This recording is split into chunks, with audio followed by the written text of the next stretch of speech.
Uşaqlara yanıltmac kimi görünən mövzular silsiləsilə davam edirik. Bugünkü mövzumuz söz birləşməsidir. Söz birləşmələri nəyə deyilir? 2 və daha artıq müstəqil leksik mənalı sözlərin məna və qrammatik cəhətdən birləşməsinə söz birləşməsi deyilir. Deməli, verilmiş sözlərin birləşərək söz birləşməsi yaratması üçün 3 tələbi yerinə yetirməsi şərtdir. Tərəfləri təşkil edən sözlər leksik məna bildirən 2 nitq hissəsi olmalıdır, azı və həmin nitq hissələrini bir-birinə məna və qrammatik cəhətdən bağlanmalıdır.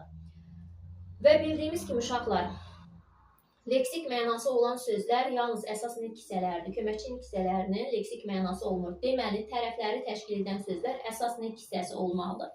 Məsələn, dağ havası,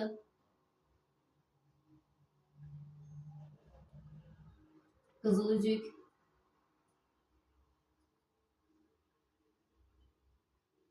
evə getmək və s.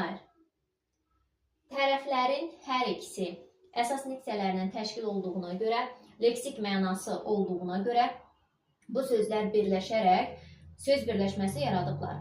Ancaq ən böyük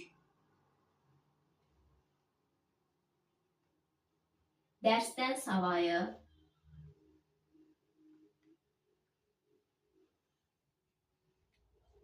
evə tərəf və s. bu tipli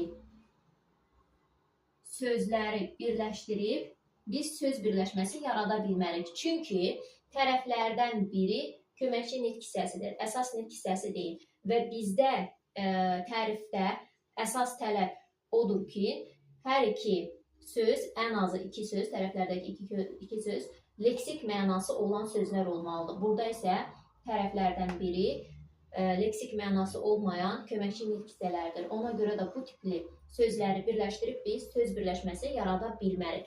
Keçək tərifimizin ikinci hissəsinə. İkinci hissəsində deyilir ki, sözlər bir-birinə məna və qrammatik cəhətdən birləşməlidir. Məna cəhətdən birləşmə nə deməkdir? Yəni, tərəfləri təşkil edən sözlər bir-birinə məzmunca bağlanmalıdır, bir-birini məzmunca tamamlamalıdır. Məsələn, 2 söz birləşməsi deyirəm. Bunlardan biri söz birləşməsi olacaq, digəri isə söz birləşməsi sayılmayacaq. Məsələn, maraqlı əsər, bir də deyirəm çirkin əsər.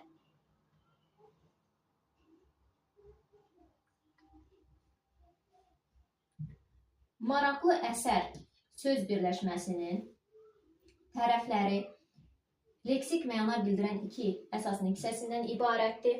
Sözlər arasında məna uyumu var, maraqlı əsər işlədə bilirik və qrammatik cəhətdən sözlər arasında əlaqə olduğuna görə bu söz birləşməsidir. Çirkin əsər.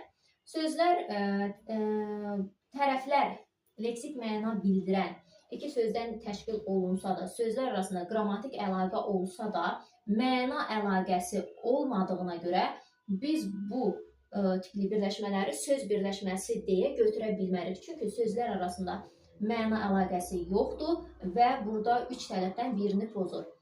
Sonra başqa bir nümunə deyim uşaqlar. İnsan arzusu,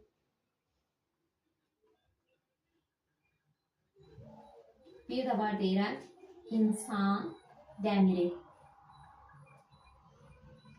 Uşaqlar, insan arzusu yenə də burada məna uyumu olduğuna görə, qrammatik əlaqə olduğuna görə və tərəfləri təşkil edən sözlər 2 leksik mənalı sözdən təşkil edildiyinə görə söz birləşməsi götürürük. Ancaq insan dəmiri dedikdə isə burada sözlər arasında məna uyumu yoxdur. Məna əlaqəsi pozulur. Buna görə biz bu tipli sözləri yenə birləşdirib söz birləşməsi deyə götürə bilmərik.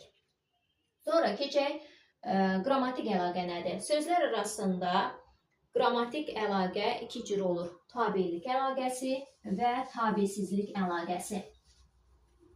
Tabesizlik əlaqəsində uşaqlar tərəflər bərabər hüquqlu olur. Biri digərinə tabe olmur. Tabesizlikdə. Tabelik əlaqəsində isə tabelik əlaqəsinin 3 növü var. 1. Uzlaşma.